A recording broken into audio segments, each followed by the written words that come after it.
ನಿಮ್ಮ ಡಾಕ್ಯುಮೆಂಟ್ ಯಾವ್ದು ಮುಗಿಯೋಣ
ಹಲೋ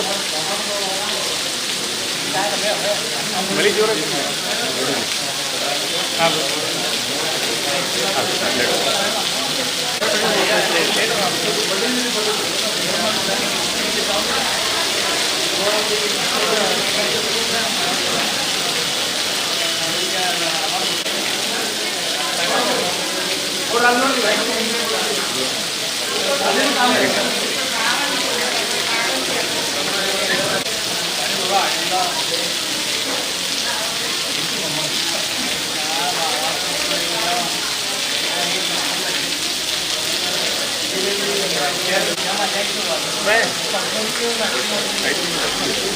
ये अगर एस टी में पढ़ा है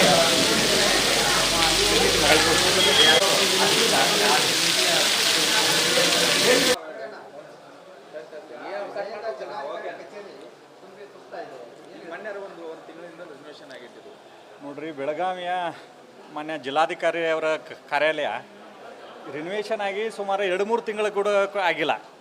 ಬೆಳಗಾವಿಯಲ್ಲಿ ಅಚಾನಕ್ ಬಂದಂಥ ಮಳೆಯಲ್ಲಿ ಈ ಪತಿ ಸೋರ್ತಾ ಇದೆ. ಅಂದರೆ ಇದನ್ನು ಲಕ್ಷಾಂತರ ರೂಪಾಯಿ ಕೋಟ್ಯಾಧರ ಸಾರ್ವಜನಿಕ ಹಣವನ್ನು ಎಷ್ಟರ ಮಟ್ಟಿಗೆ ಪೋಲಾಗಿದೆ ಮತ್ತು ಇಲ್ಲಿ ಮಾಡಿದಂಥ ಕೆಲಸದ ಬಗ್ಗೆ ಅನುಮಾನ ಹುಡ್ತಾ ಇದೆ. ಅಂದರೆ ತಾವು ಮಾಧ್ಯಮ ಸೋದರು ಈಗಾಗಲೇ ಗಮನಿಸಿದ್ರಿ, ಇಲ್ಲಿ ಸಾರ್ವಜನಿಕವಾಗಿ ಎಲ್ಲ ಕೂಡಿದ್ದಾರೆ. ಲಕ್ಷಾನುಗಟ್ಟಲೆ ದುಡ್ಡು ಖರ್ಚು ಮಾಡಿ ಇದು ಚಿಕ್ಕ ಮಳೆಗೆ ಈ ಥರ ಸೋರ್ತಾ ಇದೆ ಅಂದರೆ ಮಳೆಗಾಲದಲ್ಲಿ ಬೆಳಗಾವಿ ಜಿಲ್ಲಾಧಿಕಾರಿ ಕಾರ್ಯಾಲಯ ಪರಿಸ್ಥಿತಿ ಹೆಂಗಿರ್ಬೋದು ಅನ್ನೋದು ನಾವು ಸಾರ್ವಜನಿಕವಾಗಿ ವಿಚಾರ ಮಾಡುವಂಥದ್ದು. ಸಂಬಂಧಪಟ್ಟವರು ಅಧಿಕಾರಿಗಳಾಗಲಿ, ಮಾನ್ಯ ಕಂದಾಯ ಸಚಿವರಾಗಲಿ, ಉಸ್ತುವಾರಿ ಮಂತ್ರಿಗಳಾಗಲಿ, ಬೆಳಗಾವಿಯ ಒಟ್ಟಾರೆಯಾಗಿ ಜನಪ್ರತಿನಿಧಿಗಳು ಇದರ ಬಗ್ಗೆ ಗಮನ ಹರಿಸಬೇಕು. ಆ ಕಾರ್ಯ ಏನಾಗಿದೆ ಅದರ ಬಗ್ಗೆ ಕ್ವಾಲಿಟಿ ಬಗ್ಗೆ ದಯವಿಟ್ಟು ಅದನ್ನು ಕ್ವಾಲಿಟಿ ಕಂಟ್ರೋಲ್ ಬಗ್ಗೆ ಏನಾಯ್ತು ಚೆಕ್ಕಾಗಿ ಅದರ ಇದನ್ನು ಆಗ್ಬೇಕಂತೇಳಿ ನಾನು ಮಾಧ್ಯಮದ ಮುಖಾಂತರ ಸಾರ್ವಜನಿಕವಾಗಿ ನಾನು ವಿನಿಸ್ತಾ ಇದ್ದೀನಿ.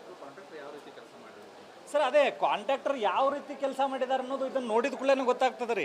ಒಂದು ಚಿಕ್ಕ ಮಳೆಗೆ ಈ ಪತಿ ಸೋರಿಕೆ ಆಗ್ತಾ ಇದೆ ಅಂದರೆ ಮಳೆಗಾಲದಲ್ಲಿ ಸುಮಾರು 4 ತಿಂಗಳ ಕಾಲ ಕಂಟಿನ್ಯೂ ಮಳೆಗಾಲ ಆದಾಗ ಜಿಲ್ಲಾಧಿಕಾರಿ ಕಾರ್ಯಾಲಯದ ಮಳೆಗಾಲದಲ್ಲಿ ಪರಿಸ್ಥಿತಿ ಏನಿರ್ಬೋದು, ಇಲ್ಲಿ ಸಾರ್ವಜನಿಕರು ಬಂದಾಗ ಅದರ ಅನಾನುಕೂಲತೆ ಏನಾಗ್ಬೋದು ಅನ್ನೋದು ತಾವು ಮಾಧ್ಯಮದವರು ಇದನ್ನು ನೋಡಬೇಕು.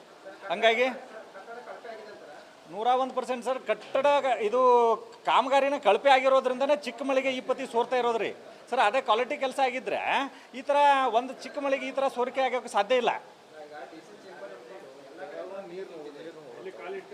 ನೋಡಿ ಸರ್, ಸಾರ್ವಜನಿಕವಾಗಿ ಒಂದು ಗುತ್ತಿಗೆದಾರರು ಯಾವುದೋ ಒಂದು ಕೆಲಸ ಮಾಡಬೇಕಾದ್ರೆ ನೀವು ಕ್ವಾಲಿಟಿ ಕಂಟ್ರೋಲ್ ಅಂತೇಳಿ ಅದಕ್ಕೆ ಒಂದು ಟೀಮ್ ಇರುತ್ತೆ. ಅದರ ಬಗ್ಗೆ ನೀವು ಅಧಿಕಾರಿಗಳನ್ನು ಕಳಿಸಿ ಕ್ವಾಲಿಟಿ ಆಗಿದೋ ಇಲ್ಲೋ ಅಂತೇಳಿ ಆಮೇಲೆ ನೀವು ಬಿಲ್ ರಿಲೀಸ್ ಮಾಡ್ತೀರಿ. ಒಂದು ಮಾನ್ಯ ನೋಡ್ರಿ, ಇಡೀ ಜಿಲ್ಲೆಗೆ ಒಬ್ಬರು ಜಿಲ್ಲಾಧಿಕಾರಿಯವರು ಕಾರ್ಯಾಲಯದಲ್ಲಿ ಏನು ಇಡೀ 37-39 ಕಾರ್ಯಾಲಯಗಳು ಏನು ಅದ್ರ ಅಡಿಯಲ್ಲಿ ಕೆಲಸ ಮಾಡ್ತಾರೆ. ಅವರು ಒಬ್ಬರು ಏನು ಚೀಫ್ ಇದ್ದಾರಲ್ಲ ಅವ್ರ ಕಾರ್ಯಾಲಯ ಈ ಥರ ಸೋರಿಕೆ ಆಗ್ತಾ ಇದೆ. ಅದಕ್ಕಾಗಿ ನಾನು ಮಾನ್ಯ ಜಿಲ್ಲಾಧಿಕಾರಿಗಳಿಗೂ ಕೂಡ ನಾನು ಮನವಿ ಮಾಡ್ಕೋತೀನಿ, ಯಾರು ಕಾಮಗಾರಿ ಮಾಡಿದಾರ ಅದನ್ನು ಕರೆಸಿ ಇದನ್ನು ಕಾಮಗಾರಿ ಕ್ವಾಲಿಟಿಯನ್ನು ಪರಿಶೀಲಿಸಬೇಕು. ಈ ಕಾಮಗಾರಿಯನ್ನು ಮತ್ತೆ ಒಳ್ಳೆ ರೀತಿ ಕಾಮಗಾರಿ ಆಗ್ಬೇಕು ಅನ್ನೋದು ನಾನು ಸಾರ್ವಜನಿಕವಾಗಿ ಕೇಳ್ಕೊಳ್ತೇನೆ. ಸರ್, ಅದ್ರ ಬಗ್ಗೆ ನನಗೆ ಗೊತ್ತಿಲ್ಲ. ನಾವು ಕೂಡ ಒಬ್ಬರು ಸಾರ್ವಜನಿಕವಾಗಿ ನಾನು ಪ್ರಜ್ಞಾವಂತ ನಾಗರಿಕಗಾಗಿ ಕೇಳೋದೇನೆಂದರೆ ಅದರ ಸಾಹೇಬರು ಇದನ್ನು ಕಾಮಗಾರಿ ಪರಿಶೀಲನೆ ಮಾಡಿ ಇದನ್ನು ಮಾಡಬೇಕು ಅನ್ನೋ ದಟ್ಟ ನನ್ನ ಬೇಡಿಕೆ.